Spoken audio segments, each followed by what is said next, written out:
last night, the surrogate battle was starting to really trouble me also. Barney Frank was on Chris Hayes' show last night, along with Robert Reich. And, beyond his trying to filibuster Reich, or maybe that's just the way Barney talks all the time, it almost seemed to me like he came on with the goal.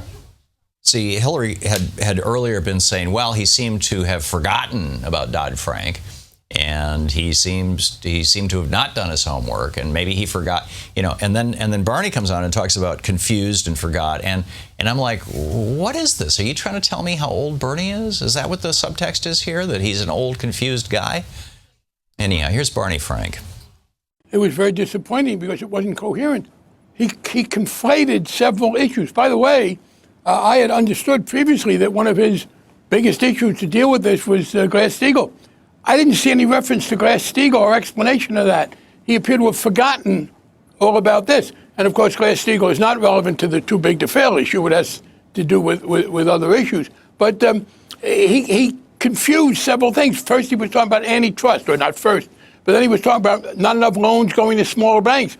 Nothing in what Senator Sanders said deals with that at all. He, as I said, confuses several different issues. Right. He seems to have forgotten that he was for Glass-Steagall, and he does not explain in any way how he's going to do it.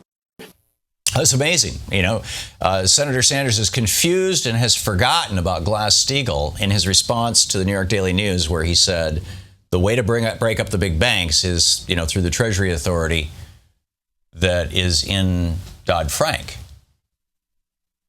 which, clip number 5, has been said before, by the way, even though Bernie is being ripped a new one all over the media for saying that. Here, clip number 5. We have Dodd-Frank. It gives us the authority already to break up big banks that pose a risk to the financial sector. See, now, Bernie's answer to the New York Daily News was Dodd-Frank.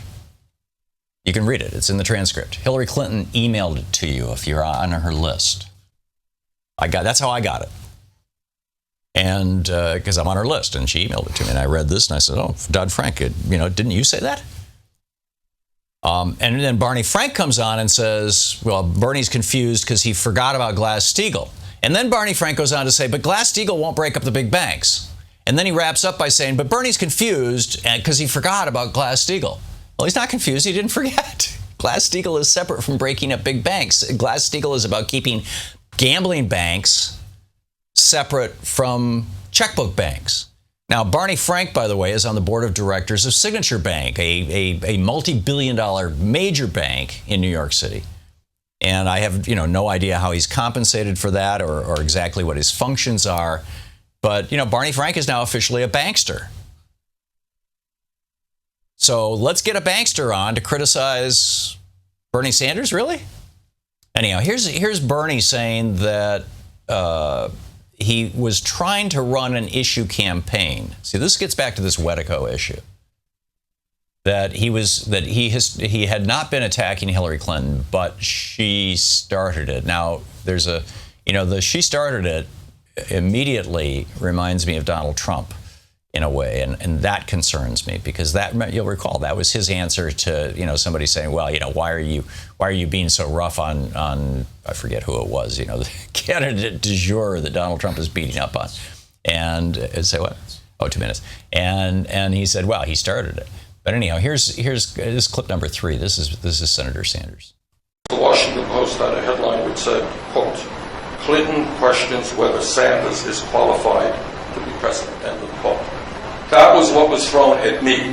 Now, the other thing is that I believe the Clinton campaign told CNN, and I quote, that their strategy as we go into New York and to Pennsylvania, I guess, is, quote, disqualify him, defeat him, and unify the party later.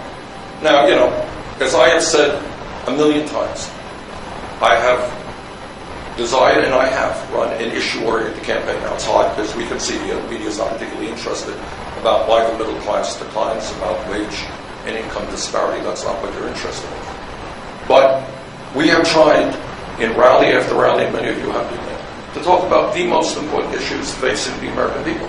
But if Secretary Clinton thinks, that just because I'm from a small state in Vermont, And we're going to come here to New York and go here to Pennsylvania, and they're going to beat us up, and they're going to go after us in some kind of really uncalled for way.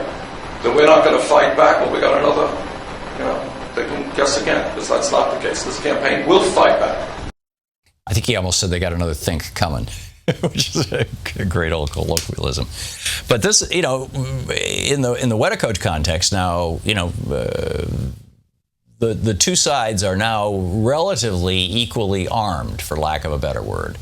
This is not like, one or the other of them is the white people killing the Indians.